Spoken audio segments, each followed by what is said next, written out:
Okay guys, so this is an apron loafers that I am working on. A follow-up on our last video where we used the outsole pattern to generate the perimeter of the apron of the loafers that we're building. However, I was kind of wondering what you guys do in calibrating the distances, the stitching hole distances for your aprons.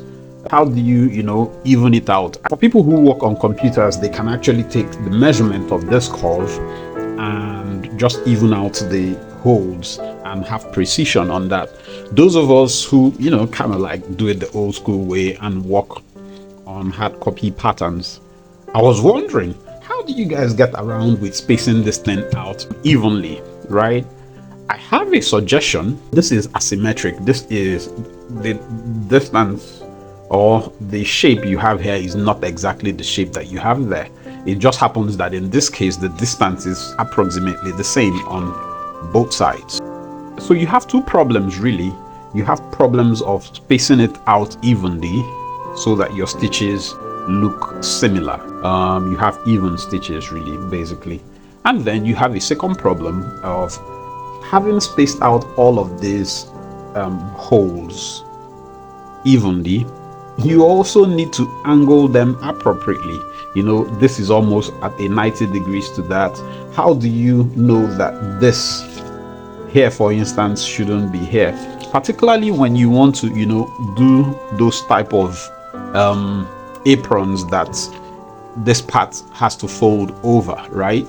So you have to have at least two holes. There has to be a hole somewhere here and another hole here, so that you can fold over on top of the rest of the vamp of your loafers. So two problems, like I said.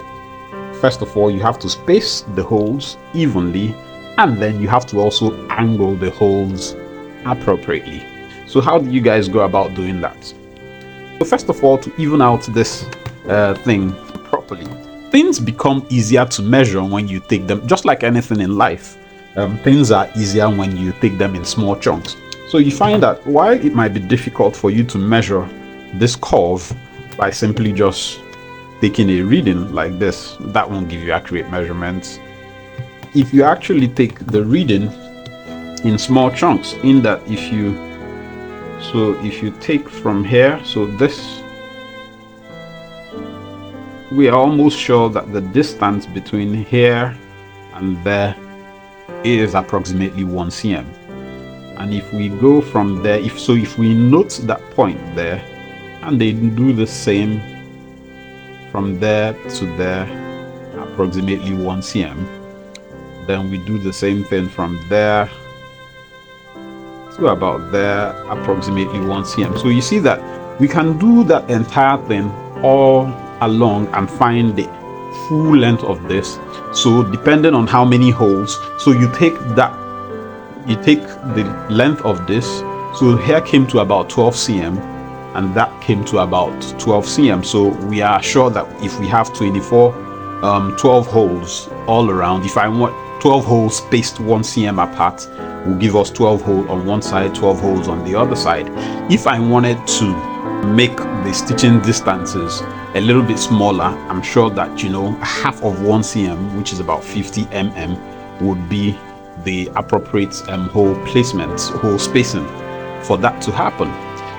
What if this was 11 cm and that 12 cm? Then we could basically add the two lengths together. So 12 plus 11 will give us 23, and then divide 23 by 2, and then use that distance, space our holes along that average. That way we are also able to get evenly spaced holes. But in my case, this presented me with very, very easy option. So I can basically, so since this is 12 cm, so let's continue. So we have 1, 2, 3.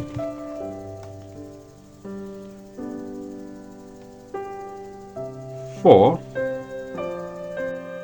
So this is 4 here. Continue. That's 5 there. That's 6 there. That's 7. And then that's 8. That's 9. That's 9 there. It actually gets easier as you go along. So this is 9 here. And the next 10, 11, then of course we have Apple right there. So, do the same on this side and everything will be even. But that's just one half of the problem. How do we now ensure that, we don't place the corresponding hole for this one? We place the corresponding hole for this one here and not there. So that's the second leg of our problem. I would also point out to you how I do that. Just give me a minute. So that minute was for me to calibrate this side of the divide. I don't want to break this down into smaller units. If I really wanted to, I could, divide up these spaces into halves, and then rather than 1 cm, I would have 50 mm. But I don't want my stitching. I'm going to be using quite a large stitching awl. Sorry, not this one.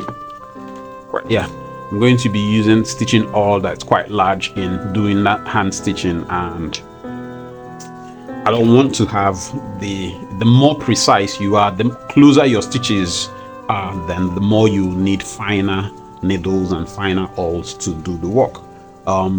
Being that I don't intend to do that on this particular piece, I'll use 1 cm apart is fine by me. So let's talk about the next thing that I said to speak about, which is at what angle are we going to place this?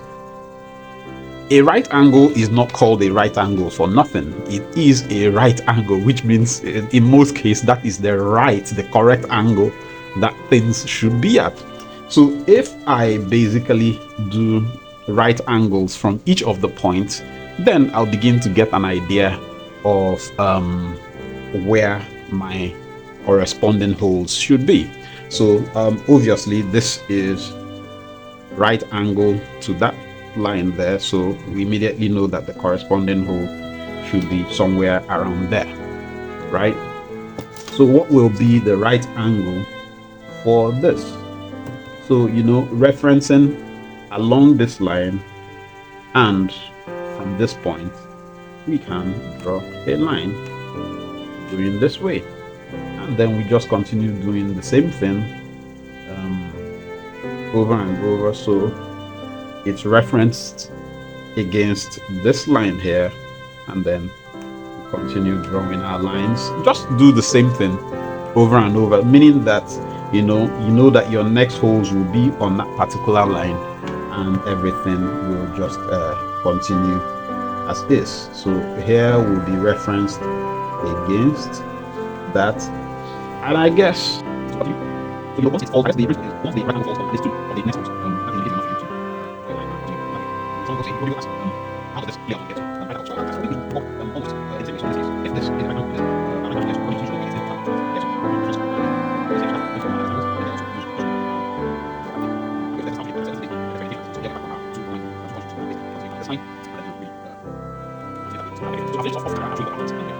beans, buy rice, keep for wardrobe.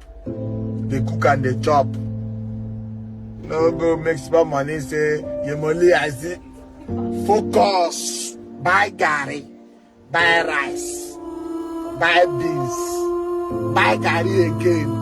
These are the main things. Buy gari again. Even Nas boy when they sing this song, Nas boy they hardly go club.